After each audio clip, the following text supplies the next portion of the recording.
एक बार की बात है, एक राज्य के राजा ने गौतम बुद्ध को कुछ दिनों के लिए अपने राज्य में आने का निमंत्रण दिया। बुद्ध ने उस राजा का निमंत्रण स्वीकार कर लिया और अपने कुछ शिष्यों के साथ उस राज्य में चले गए।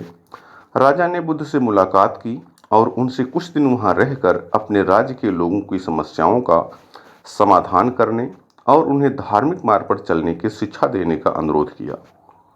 बुद्ध ने राजा की बात मान ली और इस राज्य में 3 दिनों के लिए एक धार्मिक परिषद आयोजित करने का निर्णय लिया। गौतम बुद्ध के आगमन की खबर पूरे राज्य में फैल गई और धार्मिक सभा के पहले ही दिन बहुत से लोग आए। उसी राज्य के चौराहे पर एक भिखारी बैठा रहता था। उसे भी गौतम बुद्ध के आने की खबर थी, लेकिन वह सोचने लगा कि धर्म सभा में जाकर और यहाँ बैठकर उसे क्या मिलेगा। जैसे जैसे लोग आएंगे वे मुझे भिक्षा में कुछ न कुछ अवश्य देंगे। पहले दिन कई लोग आए और इस भिखारी ने अच्छी खासी कमाई की। अगले दिन फिर वही क्रम जारी रहा। भिखारी ने भीख मांगने के साथ साथ यह भी देखा कि धार्मिक सभा में जाते समय लोग उदास और दुखी हो रहे थे और उन्होंने उसे कुछ दिया भी नहीं। जब वह बुद्ध से मिलकर वापस आता है तो बहुत खुश दिखता है और खुशी खुशी भिक्षा भी देता है। यही सोचते सोचते दूसरा दिन भी बीत गया। तीसरे दिन जब बहुत कम लोग आए तो भिखारी परेशान हो गया। उसने कमाई नहीं की। उसने सोचा कि बुद्ध तो सबकी समस्याओं का समाधान दे रहे हैं, तो क्यों न मैं भी उनके पास जाऊं और अपनी गरीबी दूर करने का उपाय पूछूं। ऐसा सोचकर वह भी धर्म सभा में गया, लेकिन वहां लंबी कतार थी। बड़ी मुश्किल से उसकी बारी आई। बुद्ध के पास पहुंचकर उसने प्रणाम किया और कहा, प्रभु, इस गांव में सभी लोग सुखी हैं और सभी लोग धनवान तथा सुविधाओं से संपन्न हैं, फिर मैं गरीब क्यों हूं?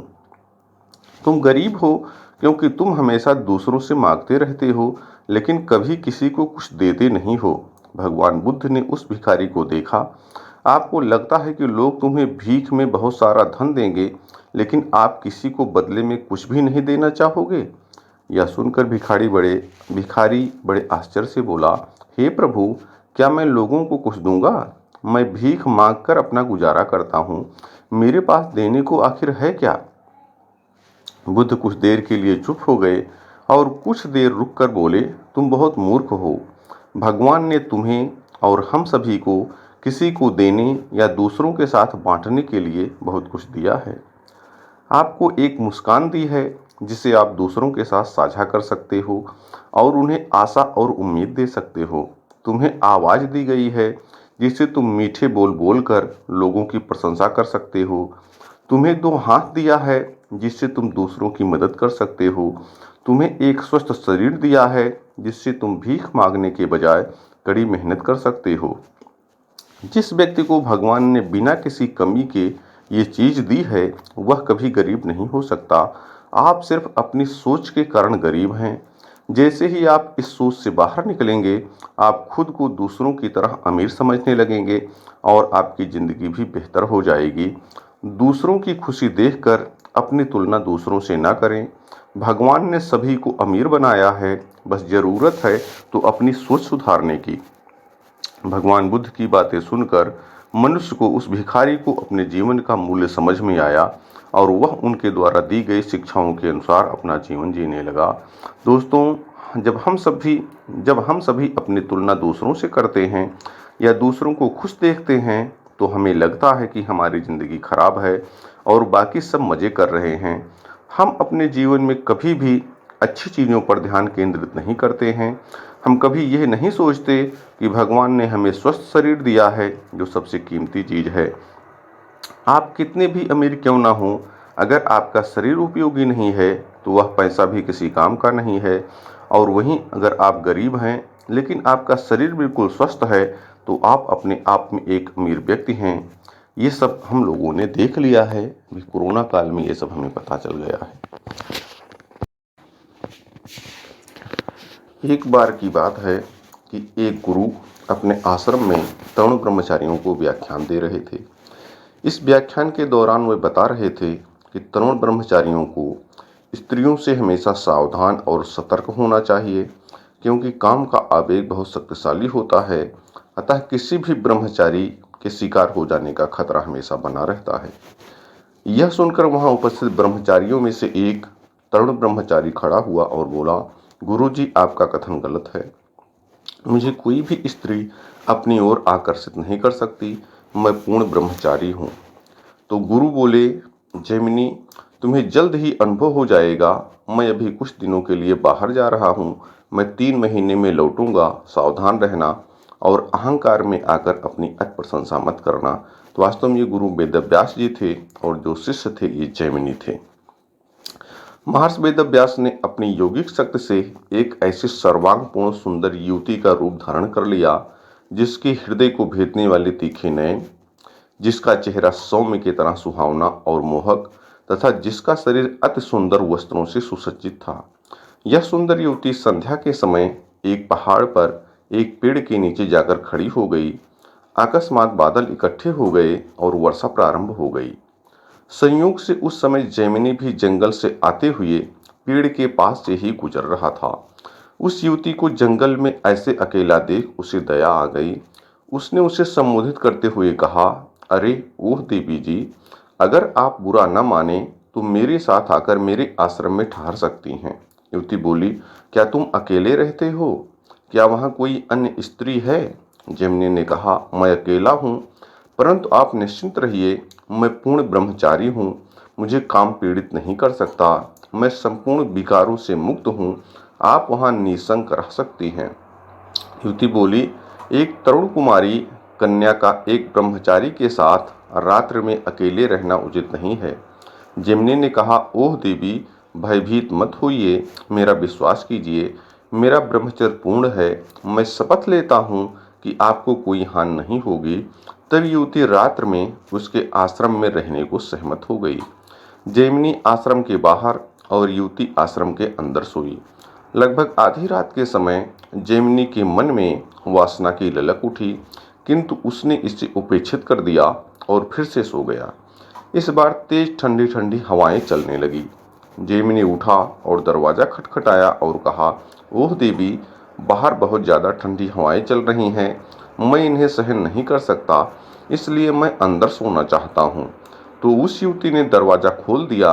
अब जैमिनी अंदर सो रहा था। इस बार एक बार फिर उसके मन में एक तीव्र वासना की ललक उठी। इस बार क्योंकि वह उसके निकट सो रहा था, अतः वह उसकी श्वासों को सुन रहा था तथा उसकी महक को महसूस कर रहा था। एक बार फिर उसके मन में वासना की प्रचंड लालसा उठी। इस बार वह अपना विवेक खो बैठा और उठकर उस सुंदरी का आलिंगन करने के लिए आगे बढ़ा ही था कि वेदव्यास ने अपना असली रूप धारण कर लिया और कहा, ओह मेरे प्रिय जैमिनी, कहाँ है तुम्हारा पूर्ण ब्रह्मचर्य? क्या तुम अब भी पूर्ण ब्रह्मचर्य में स्थित हो? क्या कहा था तुमने जब मैं व्याख्यान दे रहा था? जैमिनी ने शर्म से अपना सिर झुका लिया और बोला, गुरुजी, मुझसे बहुत बड़ी गलती हो गई, कृपया मुझे क्षमा कर दीजिए। यह दृष्टांत हमें यह बताता है कि जब एक महान इंसान माया के प्रभाव से छला जा सकता है तो एक सामान्य आदमी की क्या औकात है। इसलिए एक ब्रह्मचारी को हमेशा सावधान रहना चाहिए। सूर्य की अरुणिमा पूर्व में छा चुकी थी। पक्षी अपने घोंसले छोड़कर वन की ओर गमन कर चुके थे। प्रातःकाल की मध्यम मध्यम हवाएं प्रकृति में अपना मधुर संगीत बिखेर रही थीं। इधर आचार्य आनंद अपने आश्रम में शिष्यों को जीवन विद्या सिखा रहे थे। सभी शिष्य आचार्य आनंद को बड़े ध्यान से सुन रहे थे। सहसा एक बटुक खड़ा हुआ और बोला, आचार्य, जीवन क्या है? जीवन का प्रयोजन क्या है? और क्या मृत्यु ही जीवन का अंत है? एक साथ 3 प्रश्न सुन आचार्य अचंभित रह गए और बोले, बटुक, अभी समय हो गया है। तुम्हें तुम्हारे प्रश्नों के उत्तर मध्याह्न काल में दूंगा।